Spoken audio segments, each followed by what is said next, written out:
నమస్కారం V7 city news కి స్వాగతం. నా పేరు మహాలక్ష్మి. ఇక వార్తల్లోని వివరాలను చూద్దాం. తిరుపతి నగరంలోని 5, 6, 7, 8 డివిజన్లలో క్లస్టర్ ఇన్ఛార్జ్ జేబీ శ్రీనివాస్ ఆధ్వర్యంలో ఆయన నివాసంలో ఎమ్మెల్యేకి కృతజ్ఞత సభను ఏర్పాటు చేశారు. ఈ కార్యక్రమానికి ఎమ్మెల్యే ఆరణి శ్రీనివాసులు విచ్చేసి ప్రసంగించారు. 5, 6, 7, 8, 9 డివిజన్లలో ప్రణాళికాబద్ధంగా పోల్ మేనేజ్మెంట్ బాగా జరిగిందని, జేబీ శ్రీనివాస్ క్లస్టర్లో తిరుపతిలోని ఇతర క్లస్టర్ల కన్నా అత్యధిక మెజారిటీ వచ్చిందని ఆనందం వ్యక్తం చేశారు.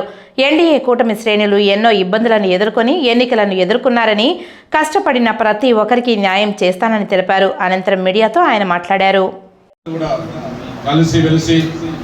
ప్రశాంతతను నెలకొల్పాల్సిన బాధ్యత మన పైన ఉంది.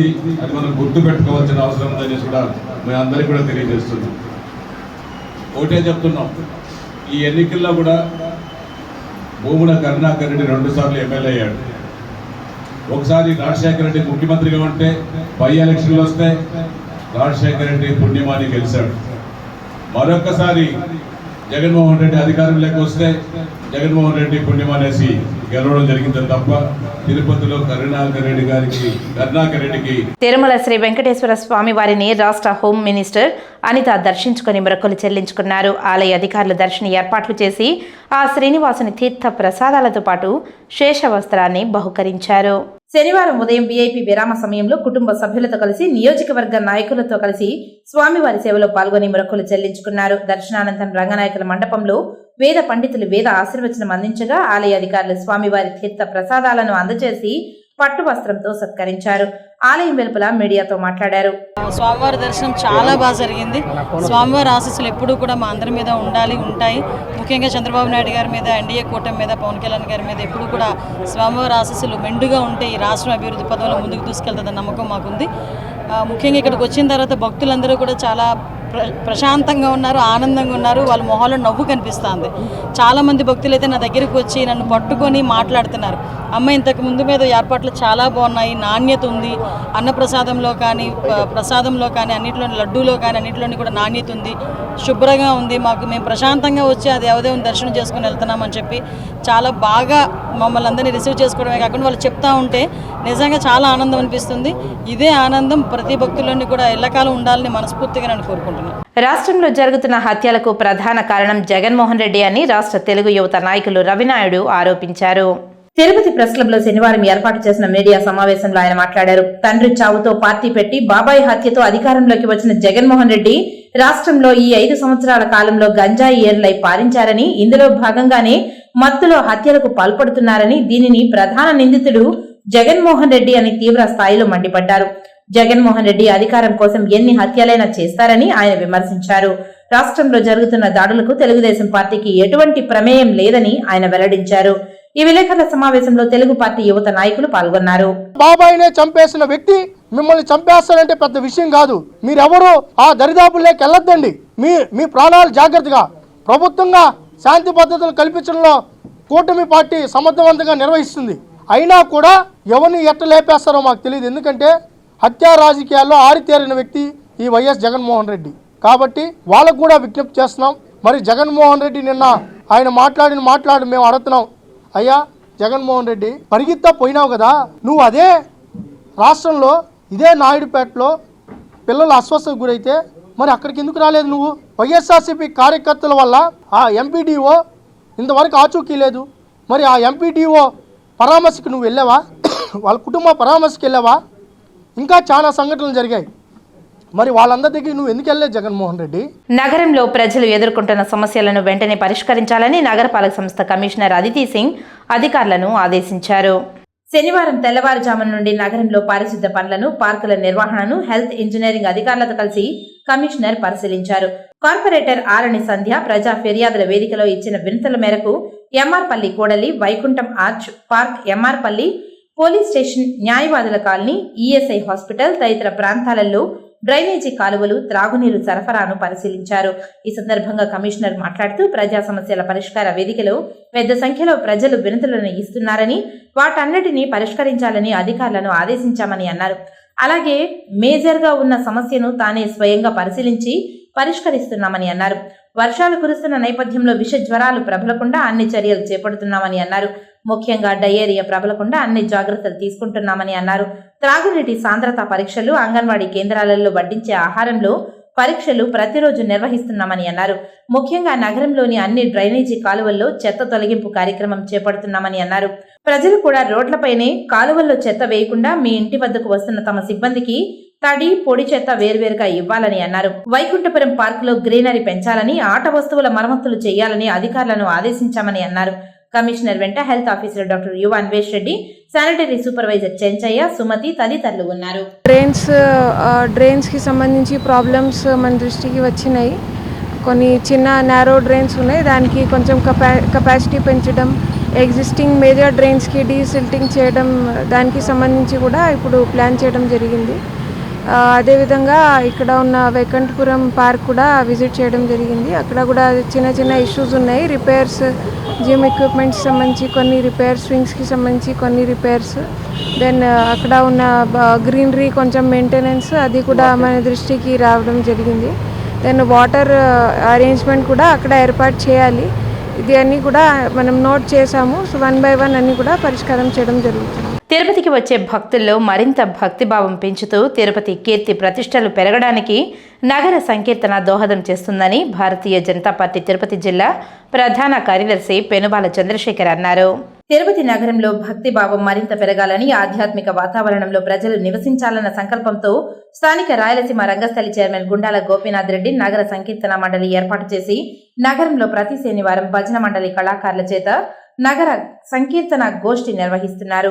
అందులో భాగంగా శనివారం ఉదయం భజన మండలి కళాకారులు సాంప్రదాయ వస్త్రాలతో స్థానిక గోవిందరాజస్వామి ఆలయం నుంచి 4 మాడవీధుల్లో నగర సంకీర్తన చేపట్టారు.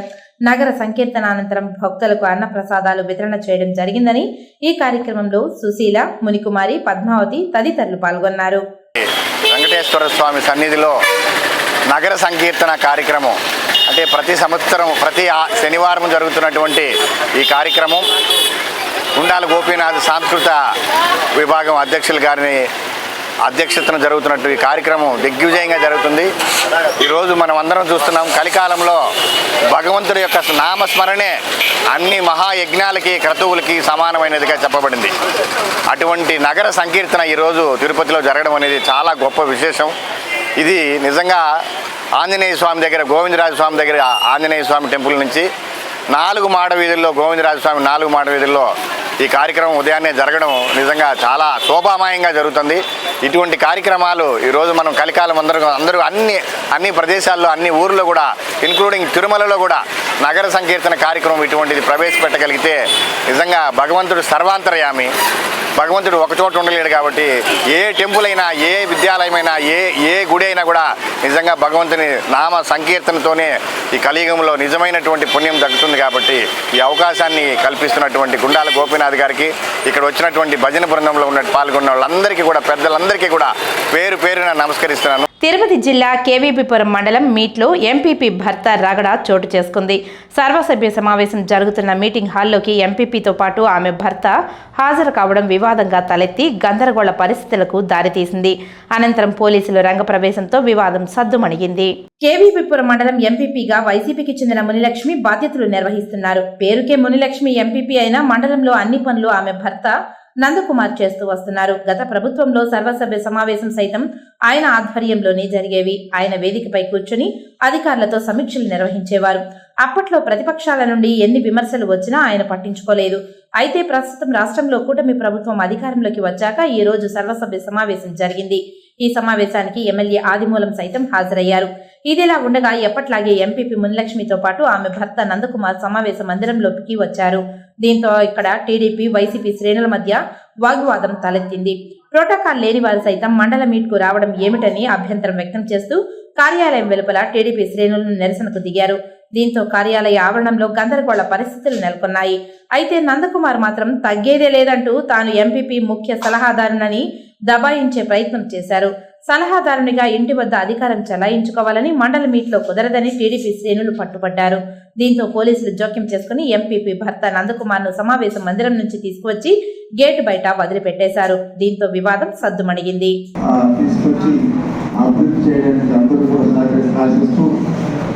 సంతోషం. మనందరూ కూడా ఇప్పటికే 3 సంవత్సరాలు పూర్తిగా వస్తున్నాయి. ఉన్నటువంటి సమయంలో వారి గ్రామాల్లో ఏమి కావాలన్నా కూడా తిరుపతి జిల్లా శ్రీకాళహస్తీశ్వర స్వామివారి దేవస్థానంకు అనుబంధ ఆలయమైన శ్రీ ద్రౌపది సమేత ధర్మరాజుల స్వామివారి వార్షిక బ్రహ్మోత్సవాలలో భాగంగా అర్జున తపస్సు కార్యక్రమం వైభవంగా నిర్వహించారు. మహాభారతంలో భాగంగా 12 రోజుల పాటు రోజుకొక ప్రాముఖ్యత గల కథాంశాన్ని తీసుకొని మహాభారత యుద్ధ కార్యక్రమాలు కొనసాగిస్తుంటారు. అందులో భాగంగా శుక్రవారం అర్జున తపస్సు కార్యక్రమాన్ని సాయంత్రం 5 గంటలకు వైభవంగా నిర్వహించారు. అర్జున పాత్రధారి తపస్సును ఎక్కిన తర్వాత అక్కడి నుంచి పూజించిన నిమ్మకాయలను భక్తులకు వేశారు. ఆ నిమ్మకాయల కోసం పరిసర ప్రాంతాల నుండి భక్తులు అధిక సంఖ్యలో హాజరై అందుకునే ప్రయత్నం చేశారు. సంతానం లేని వారికి ఆ నిమ్మకాయలు దొరికితే సంతానం కలుగుతుందని ఒక నమ్మకం భక్తుల్లో ఉంది. ఈ కార్యక్రమానికి పరిసర ప్రాంతాల నుండి భక్తులు వేల సంఖ్యలో హాజరై కంకణాలు కూడా ధరించారు. కంకణాలు ధరించిన వారు మాత్రమే ఆదివారం జరగబోయే అగ్నికుండ ప్రవేశంలో పాల్గొంటారు. ఈ కార్యక్రమంలో ఆలయో విఎస్ఎన్ మూర్తి తదితరులు పాల్గొన్నారు. ఇప్పుడు కొన్ని సంక్షిప్త వార్తలను చూద్దాం. చారిత్రకంగా రెడ్డి సామాజిక వర్గానికి చెందిన నాయకులు రాయలసీమ, నెల్లూరు ప్రాంతాలలో వారి డబ్బు, రాజకీయ పలుకుబడితో రాజ్యమేలుతున్నారు. దీనివలన ఎక్కువ శాతం ఉన్న బీసీలు, ఎస్సీలు, మైనారిటీలు రాజకీయ ప్రాతినిధ్యంలో తీవ్రంగా వెనకబడి దిక్కుతోచని స్థితిలో ఉన్నారని Bahujan Samaj Party AP coordinator మరియు retired DGP doctor J Purnachandra Rao అన్నారు. తిరుపతిలో శనివారం నాడు నిర్వహించిన బహుజన్ సమాజ్ పార్టీ జోనల్ స్థాయి సమావేశంలో కార్యకర్తలను, నేతలను ఉద్దేశిస్తూ ఆయన ఇలా అన్నారు. గత 3 సార్వత్రిక ఎన్నికల్లో రాయలసీమలో అటు వైసీపీ, ఇటు టీడీపీలో మెజారిటీ స్థానాలు రెడ్డిలకే కేటాయించడం జరిగిందని, 2014లో 29 మందికి, 2019లో 40 మందికి, అలాగే 2024లో 27 రెడ్డి అభ్యర్థులకు కేటాయించడం జరిగిందని తెలిపారు. ఈ లెక్క రాయలసీమ, నెల్లూరు పార్లమెంట్ క్రింద ఉన్న 63 అసెంబ్లీ స్థానాలకు చెందినవని, కేవలం 7-8 సీట్లు బీసీలకు కేటాయించడం ఇక్కడ పరిస్థితి తీవ్రతకు అద్దం పడుతుందని అన్నారు. ఈ పోకడ వల్ల తరతరాలు రాజకీయంగా, ఆర్థికంగా బలపడుతూ పార్టీలకు ఆర్థిక బలంగా, అంగబలంగా మారిన ఈ వర్గాల రాజకీయ నేతలు బదులుగా రాయలసీమలో ఖనిజాలను, ఇసుకను, ఎర్రచందనాన్ని, భూములను దోచుకుంటూ ఇక్కడ ఆటవిక రాజ్యానికి ఆజ్యం పోస్తున్నారని అన్నారు. ఈ ప్రధాన పార్టీలు ఇవి చాలదన్నట్టు వీరి హత్య రాజకీయాలు, ఫ్యాక్షన్ దాడులు, అరాచక విధానాలతో రాయలసీమ ఇంకా వెనుకబడిపోయే ఉండిపోతుందని ఆవేదన వ్యక్తం చేశారు. ఈ కార్యక్రమంలో బీఎస్పీ రాష్ట్ర అధ్యక్షులు శ్రీ ఒక్క పరంజ్యోతి, ఉపాధ్యక్షులు బందెల గౌతమ్, రాయలసీమ జోనల్ కోఆర్డినేటర్లు ఆర్జే మల్లికల్, టి విజయ్ కుమార్, జానకి ప్రసాద్, సురేంద్ర, ప్రభాకర్ తదితరులు పాల్గొన్నారు. మొత్తం 5 జిల్లాల నుంచి మా ప్రతినిధులు వచ్చారు. నెల్లూరు, అట్లానే రాయలసీమ 4 జిల్లాలు. ఈ రాయలసీమ, నెల్లూరు కలిపి మన పాత నెల్లూరు జిల్లా కలిపితే మనకు 63 నియోజకవర్గాలు ఉన్నాయి. ఈ 63 నియోజకవర్గాల్లో కనుక మనం చూసుకున్నట్టయితే రెడ్డి, కమ్మ కులాలకు చెందినటువంటి శాసనసభ్యులు దాదాపుగా 40 మంది ఉంటున్నారు ప్రతి ఎలక్షన్లో. ఇక్కడ బీసీ జనాభా అధికంగా ఉంది, బలిజలు అధికంగా ఉన్నారు, కానీ ఎమ్మెల్యేలు 6 ఉంటున్నారు. అంబేద్కర్ పుణ్యం అని చెప్పి 11 మంది ఎస్సీ ఎమ్మెల్యేలు ఉన్నారు. దురదృష్టం ఏమిటో మరి ఎస్టీలు ఏం పాపం చేసుకున్నారో తెలియదు, కానీ ఎరుకల, యానాది, చుంచు ఈ కులాలకు చెందినటువంటి నాయకులకి, ప్రజలకి ఏమాత్రం ఈ 63 జిల్లాల్లో ప్రాతినిధ్యమే లేదు. నిజంగా చెప్పాలంటే ప్రతి పార్లమెంట్ సెగ్మెంట్లో ఒక ఎంపీ, 7 ఎమ్మెల్యేలు ఉన్నప్పుడు అన్ని కులాల వాళ్ళు ఎమ్మెల్యేలు ఉండాలి. అప్పుడే మన ప్రతి జిల్లాలో ప్రతి సెక్షన్కి సంబంధించి ఒక ఎమ్మెల్యే ఉన్నట్టయితే ఆ ప్రజలు వాళ్ళ సమస్యలు పరిష్కరించుకోవడానికి వెళ్తారు. తీరా చూస్తే ఆ 7 మంది, 8 మందిలో 4-5 రెడ్లే ఉంటారు.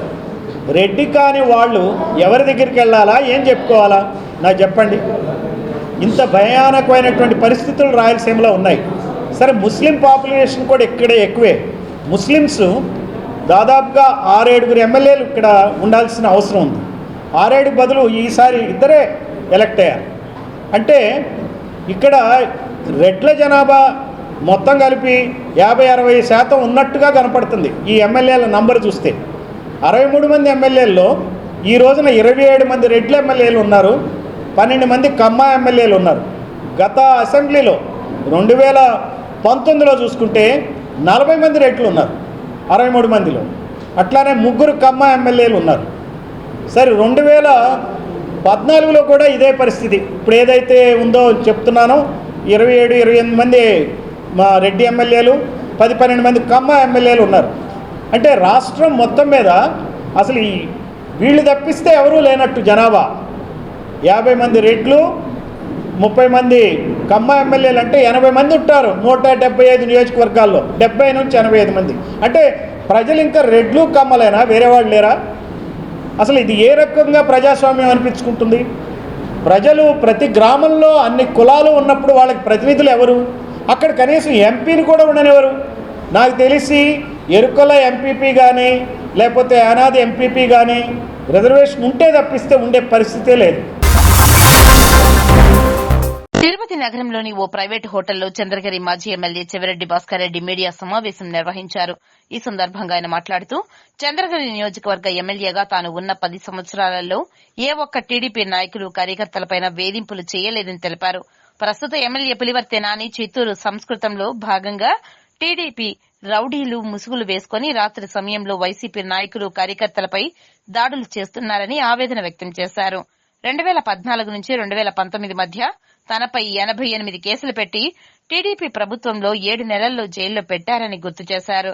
చంద్రగిరి నియోజకవర్గంలో టీడీపీ కోసం అహర్నిశలు కృషి చేసి డబ్బులు ఖర్చు పెట్టిన నాయకులు ఉన్నా కూడా పక్కన పెట్టి ఎన్నికలకు 1 నెల ముందు వైసీపీ నుంచి టీడీపీలోకి చేరిన సిఆర్ రాజన్ కు టీడీపీ చిత్తూరు జిల్లా అధ్యక్ష పదవి ఇవ్వడం వెనుక వైసీపీ నాయకులతో సంబంధాలు కొనసాగించాలన్న ఉద్దేశం లేదా అని ప్రశ్నించారు. 2014 నుంచి 2019 వరకు తెలుగుదేశం పార్టీ పైన ఆ రోజు ఉన్నటువంటి ప్రభుత్వం పైన నేను పోరాటం చేశాను. పార్టీ ఇచ్చిన ఆదేశాల మేరకు 88 కేసులు నా మీద నమోదు చేస్తే ఫేస్ చేశాను. సబ్ జైలు నుంచి డిస్టిక్ జైలు నుంచి సెంట్రల్ జైలు వరకు 7 నెలల పాటు సుమారుగా నేను జైల్లో పెడితే సింగిల్ సెల్లో వేస్తే కూడా భరించాను.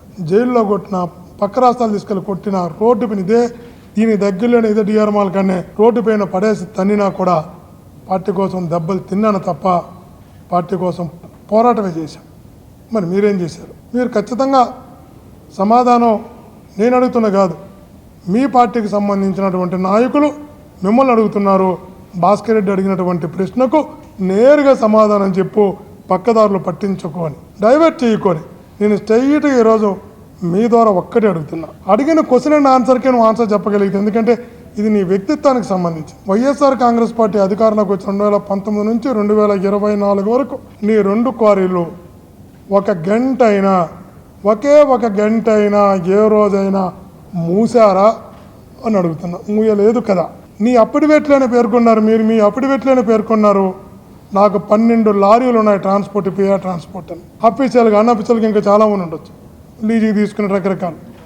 నీ 12 లారీలు ఏ రోజైనా, ఒక్క రోజైనా, ఒక్క లారీ అయినా ఏ రోజైనా ఆపారా అని అడుగుతున్నా. ఈ వార్తలు ఇంతటితో సమాప్తం. నమస్కారం.